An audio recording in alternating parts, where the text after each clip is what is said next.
രചന ഗംഗോത്രി. ഭാഗം 81. സെക്യൂരിറ്റി വന്നു നോക്കിയപ്പോൾ ഒരു കറുത്ത കാർ പാഞ്ഞു പോകുന്നത് കണ്ടു. വന്ന വേഗത്തിൽ തന്നെ ആരായിരിക്കും തിരിച്ചു പോയത്? അയാൾ ആലോചനയോടെ CC ക്യാമറയിലേക്ക് നോക്കി. പിന്നെ അകത്ത് ചെന്ന് കമ്പ്യൂട്ടറിൽ ആരാണ് വന്നത് എന്നറിയാനായി നോക്കിയപ്പോഴാണ് ശിവറാമിനെ പിടിച്ചുകൊണ്ടു പോകുന്നത് കാണുന്നത്. അദ്ദേഹം ഒരാന്തലോടെ നെഞ്ചിൽ കൈകൾ വെച്ചു. ശിവറാം സാർ നിർബന്ധിച്ചതുകൊണ്ടാണ് കഴിക്കാനായി പോയത്. ഗേറ്റ് തുറന്നിടാനും പറഞ്ഞു.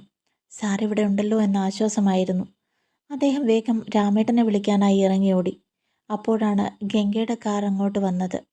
അദ്ദേഹത്തിൻ്റെ വെപ്രാളവും പരവേശവും കണ്ട് ഗംഗ വേഗം കാറിൽ നിന്നിറങ്ങി അയാളുടെ അരികിലേക്ക് വന്നു. എന്താ ചേട്ടാ, എന്തു പറ്റി? മോളെ, സാറിനെ ആരോ വന്ന് കൊണ്ടുപോയി.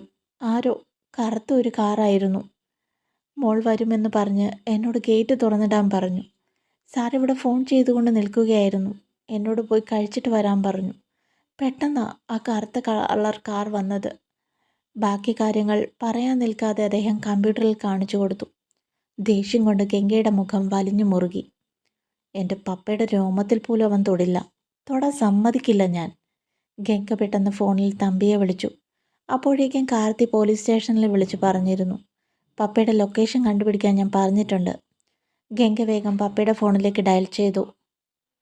ഏയ് സ്റ്റോപ്പ്, നീ ഫോൺ കട്ട് ചെയ്യ്. നീ വിളിക്കുമ്പോൾ ഫോൺ റിങ് ആവും. അവർ ആ ഫോൺ എടുത്ത് ദൂരേക്ക് എറിയും. ഇതിപ്പോൾ പപ്പയുടെ കയ്യിൽ ഫോൺ ഉണ്ടായിരുന്നു. അവന്മാർ ചിലപ്പോൾ വെപ്രാളത്തിനിടയിൽ അത് മാറ്റാൻ മറന്നു പോകും. പപ്പയെ ബോധം കെടുത്തിയെങ്കിലും ഫോൺ കാറിനുള്ളിൽ ഉണ്ടാവും, കാർത്തി പറഞ്ഞു. എല്ലാവരും അവരവരുടെ വഴിയിലൂടെ അന്വേഷണം ആരംഭിച്ചു. പക്ഷെ ഒരു വിവരവും കിട്ടിയില്ല. TV ഫ്ലാഷ് ന്യൂസ് വന്നു തുടങ്ങി. പ്രശസ്ത ബിസിനസ്മാൻ ശിവറാമിനെ അജ്ഞാത സംഘം തട്ടിക്കൊണ്ടുപോയിരിക്കുന്നു. അതിൻ്റെ പിന്നിൽ ആരാണ് പ്രവർത്തിച്ചിരിക്കുന്നത് എന്ന് പോലീസ് അന്വേഷിക്കുന്നു. ശങ്കറും ശാലിനിയും എല്ലാം ആകെ വിഷമത്തിലാണ്. റാവുത്തറിൻ്റെ രഹസ്യ സങ്കേതത്തിലേക്കാണ് ശിവറാമുമായി അവർ പോയത്. കാറിലേക്ക് കയറിയപ്പോൾ തന്നെ ഒരുത്തൻ ശിവറാമിൻ്റെ ഫോൺ സ്വിച്ച് ഓഫ് ആക്കി. അവിടെ എത്തിയപ്പോൾ അവർ ശിവറാമിനെ അകത്തേക്ക് കൊണ്ടുപോയി.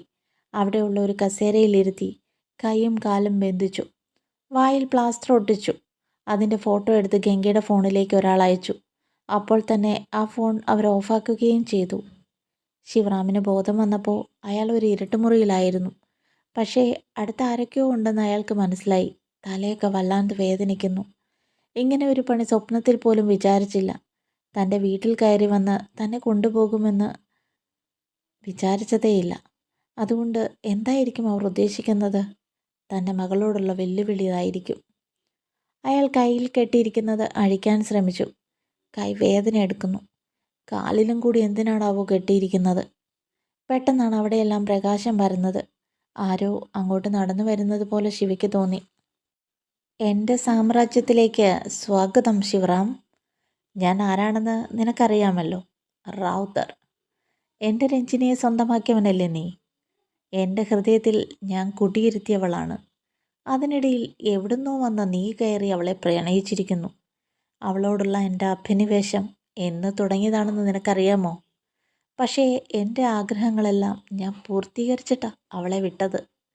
റാവുത്തർ പറഞ്ഞത് കേട്ട് ശിവയുടെ കണ്ണുകൾ തുറച്ചു പുറത്തേക്ക് വന്നു. പ്ലാസ്റ്റർ ഒട്ടിച്ചിരിക്കുന്നതുകൊണ്ട് അവനൊന്നും സംസാരിക്കാൻ കഴിഞ്ഞില്ല.